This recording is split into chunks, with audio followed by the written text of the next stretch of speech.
Hello, Obophiles! Many of you, like me, find refuge from this cruel and strange reality by playing the oboe.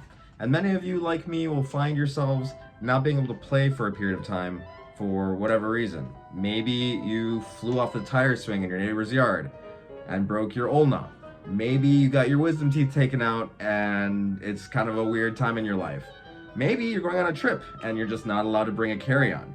Whatever the case may be, there's still a lot of stuff you can do if you want to dedicate some practice time to hone your craft and bring beauty into the world and decrease world suck. Is nerdfighteria even still a thing? Here are 5 things that you can do to practice when you are unable to actually get onto the instrument.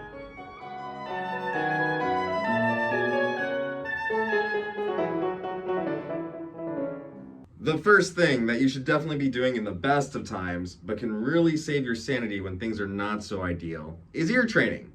Aural skills.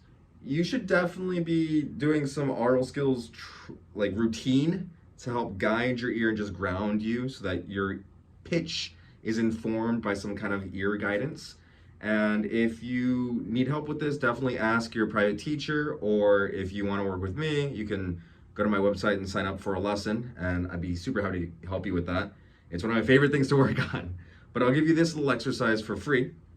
It can be really good to sort things out, try things out during this downtime. But this exercise will get you started. There's a free PDF guide to it in the description below, so you can download it. But this exercise is designed to guide you through a harmonic progression, and it's not supposed to be like rhythmically centered, but more pitch centered. First, give yourself like a little intonation. So you have a nice tonal center. I'll do it once without solfege and then once with, but see if you can hear where the solfege is going. Bum, bum, bum. Bum, bum, bum. Bum, bum, bum, bum. Bum, bum, bum. Do, mi, do. Oh. Do, mi, sol. Fa, la, fa. Sol, fa, re, ti, do, mi, do. Woo! Okay, so you want to have something like that you can do in practice and always be refining. Practice it like you would the oboe or any other instrument. Record yourself, listen back, see if you can make some changes.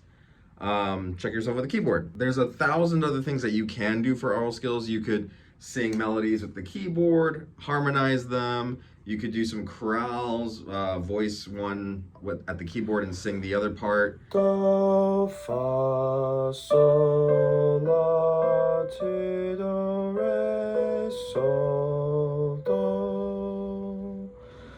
You can do some of the stuff mentally, like meditating. All these kinds of creative things. You want to have something where you're guiding your mind's ear and checking it with reality. The second thing that you can do is something I really wish I did a lot more of when I was a kid, or even now. I really wish I could do more of this, is to find music that you like or might want to work on someday or might want to work on right now and really actively focus on listening. This is a super underrated activity, and I think the trick is to not just listen, but to take notes. I like to do this with the score and do some like analysis if possible, write down the players that I like, listen to multiple recordings, write down any musical choices, phrasings that were different. And it's really nice to have this written down in like a kind of journal. Mine is like a Google document, but you can do it on paper because you can come back to it in a year from now or in 2 years from now and see how your tastes have changed, how your listening skills have changed a little bit over the years. This is really good practice for theoretical analysis as well if you're feeling brave. And it's also a really good way to just learn what's out there and see what you might actually want to play. Okay, really fast. If you're watching this, you might be interested in this free Zoom masterclass I'm going to be doing late August. It's not instrument specific. It is geared towards the all-state auditions in multiple states. A lot of my Zoom kids have made all-state over the past few years in Florida, California, Texas, Louisiana, Vermont, and others. Oh, our friend So make sure that you go and check out the information in the description if you'd like to sign up for this free class. It's not instrument specific, so tell your friends and make sure you go. I mean, it's free, right? Jack. So the third thing is a little bit nerdier, but I promise the last two are more fun. This can be a really good time to get out some staff paper and try to learn something by ear and memorize it. Just a few phrases could be enough, or if you're feeling bold, an exposition of a concerto or a sonata is depending on how much time you're out for. But writing something out every day and really hearing it in your head can help you memorize music very quickly. The trick is to listen to it a lot as well. So you want to be singing along with the recording, be able to sing it without the recording, and then be able to sing it as you're writing it. So do, do, re, mi, so, mi, do. So do. It takes a little bit of practice to figure out what workflow works best for you personally, but I've helped a lot of students with this, and they learn to really enjoy this skill and also get a lot of utility out of it.